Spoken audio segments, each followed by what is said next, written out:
I'm Juliette Foucher. So my background is in fundamental science, in neuroscience, and I used to work in Montreal in Canada, and I was trained there for ALS clinical trials as well. And then I decided to transition fully to clinical research in ALS, and I joined Caroline's team in December 2020 to work with her on clinical trials. And then since then, I've also started doing a PhD. And so now I'm doing both. I'm handling clinical trials and clinical activities when it comes to research for our team. And on the other hand, I'm also working as a PhD student on my own research. So when you talk about clinical research, you're actually making a distinction between clinical research and fundamental research. So fundamental research is the kind of research you do when you're in the lab and you're doing lots of tests with molecules and cells, and you test different things. And when you're working with clinical research, you're working with data that comes from patients. So then you can decide to do many different types of projects. And within that, you can do clinical trials. And when you do clinical trials, is that you're testing either a form of therapy or a form of a new drug on patients. Yeah. Can you tell me about the team that you have? Caroline Ingres, she is a neurologist here at the Karolinska University Hospital, and she's also a researcher at the Karolinska Institutet in the Department of Clinical Neuroscience. In Swedish, it's Neurovetenskap. And so she has a research team composed of lots of different members. We collaborate with other teams a lot. We have postdocs and we have PhD students. And then we also have permanent staff members. So we have one assistant nurse and we have 2 research nurses also working in the team. And so they are mainly working on collecting data for clinical research. But we also do a big clinical research project called ALS Risk. And it's a huge project that started several years ago where we collect prospective data. So prospective means along the way. Is it like for one purpose that you want to know, or is it about the whole disease? That's a good question. You should not collect data thinking, I'm gonna collect a lot and then we'll see what we do with it. You need to be very mindful because you're collecting data. Here we're talking about ALS patients. They are a vulnerable group of patients. Their time is very precious and we don't want to put any burden on them. So you have to ask yourself a very specific research question. You have to have a plan. What do you need to do? What do you need to collect? And then this, if you want to collect it, you have to have it approved by an ethical committee. But one should not start saying, I'm going to collect all of the tests in the world.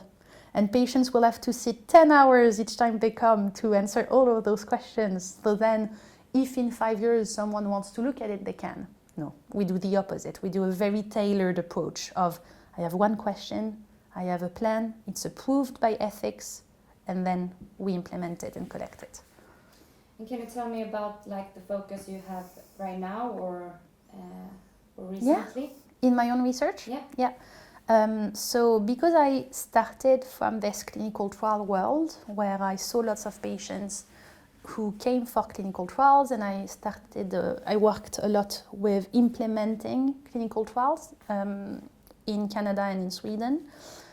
And so what I'm super interested in is all of the factors that may impact the chances of patients to be considered for clinical trial participation. And I'm looking at it from an angle that is cognitive impairment and behavioral impairment in ALS. So for a long time we thought ALS was just a muscle disease. We did not think it was impacting the way people think or behave. And now we know that up to 50% of patients actually have changes in the way they think, in the way they behave, and that can either present at the beginning of the disease or that can appear.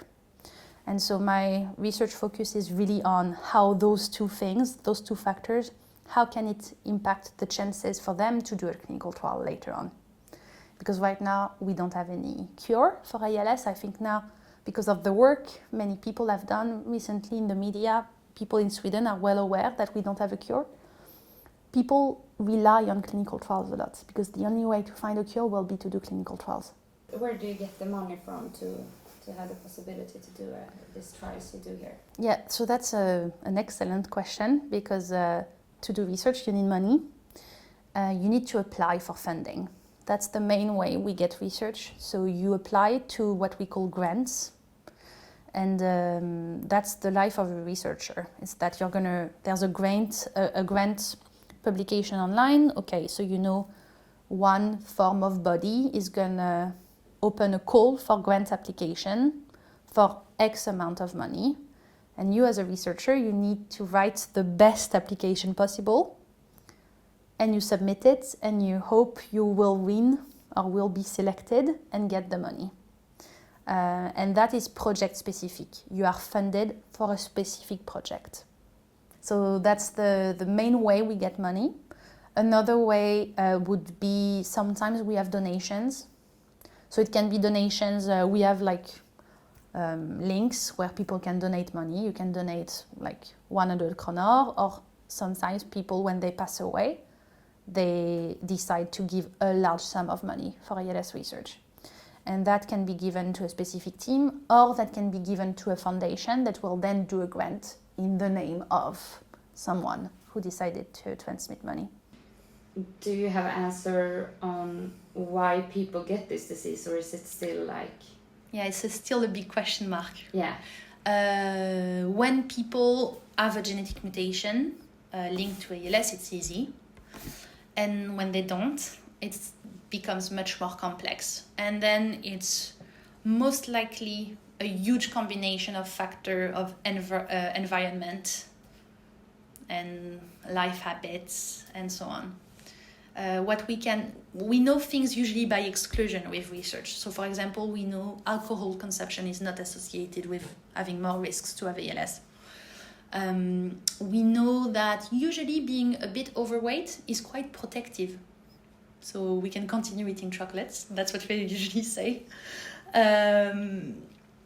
Doing a lot of very, very high frequency, high intensity workout is usually a risk factor.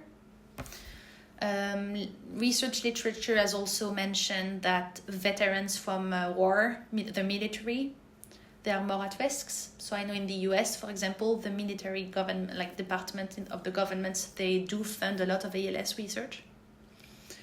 There has been also literature showing that repeated hits on the head is a risk factor. So you used to see a lot of rugby players or American football players where they have a lot of shocks and head trauma. That can be a risk factor. But it's probably a combination of also exposure to some chemicals. It's still a big question mark on this. Well, you're not gonna like my answer because it's gonna be it depends. It depends on what you're trying to show. It depends on your research question. Okay. So, for example, one of my research projects is focusing on apathy. Apathy is this lack of motivation, okay? So for this research project, patients who are in the project, they answer questionnaires on apathy levels. And then because we know that there's an interaction between apathy and other things, I am also having questionnaires on other things being collected. So here patients also answer questions on fatigue and on depression and questionnaires like this. Depending on what you're studying, you will collect different information. For some projects, you can collect blood samples. You can collect CSF samples. So CSF, it's cerebrospinal fluid. So you need to do a lumbar puncture. Some projects, people collect muscle biopsies. So they do a little biopsy of some of your muscles. It completely depends on what you need. What also depends is the frequency. For some projects, you need to see patients every month. For some projects, it's every 6 months. That depends on the methodology of your research plan. And then for clinical trials, it's the same. Usually we see patients for clinical trials quite often because at least in our team what we do drug clinical trials where we test new medicine on a patient. And for this you need to be very safe. So you usually start by seeing patients every 2 weeks or third week and then you space it out a bit, but they come for regular follow-ups. And then they do a battery of different questionnaires, and they do a battery of different samples. Usually it's going to be also on anxiety, depression, questionnaires to evaluate cognition, questionnaires on quality of life, questionnaires on suicide ideation. So because for many reasons, some clinical trials, because you're testing a new drug, you need to show that your drug is not going to make patients more suicidal or not. So you need to collect suicide questionnaires. And that's also very tricky because they are tricky to ask. So it's a mix of all of those things. What is it that costs the most to do this research? So when you do a clinical trial, Yeah. you don't pay for the medication you're testing, because the clinical trial is sponsored most likely by a pharmaceutical company. So pharmaceutical company A wants to test their product on ALS patients. They are the ones paying for everything, the training of the staff. We do a budget negotiation, of course, but they are the one paying for the medication to be manufactured, to be sent, to be processed by a pharmacy. They are paying the pharmacy. All of this is handled by that, budget-wise. What's costly in clinical research when you're not doing clinical trials is you have to pay the salary of the people. That's very costly. And then if you're doing a project where you have to collect samples, process samples, store samples, well, you have to have staff to do that. You have to pay for usually like a freezer. You need to pay for the maintenance. It's a lot of costs like this, but mainly it's going to be the salary of the people. Yeah. And I thought about when Börje Salming, was sick. It says that he went to like Canada or the US to look for medicine. That has been taken out from the market since, but yes, he went to my old team. Yeah. And then that I was wondering what's if some countries do have medicine that maybe works, maybe it doesn't, but I don't know. But why doesn't Sweden? What do you need to like follow for rules or? Yeah, if you understand my question. I do understand the question. It's a sensitive topic. Yeah. Okay. So what we can take that example for that drug as an example, because it's always useful, I think, to use a real example to then generalize. But that specific drug was then approved by the health regulations in place there. So in Europe, we have the EMA, the European Medication Agency. In the US, we have the FDA, Food and Drug, I think it's administration. And in Canada, they have Health Canada. So if something is approved in the US by the FDA, people have access to it in the US. If it's approved by Health Canada in Canada, but Health Canada and the FDA, they have very different regulation compared to the EMA in Europe. So often you'll see situations like this where things are approved in the US and in Canada and not in Europe. So there is a double standard of access for European patients in ALS. That's completely true.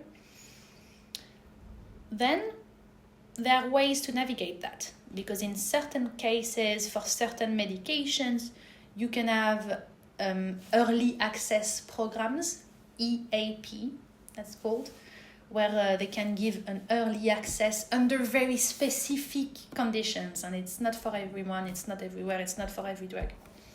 You can have something that's called compassionate use.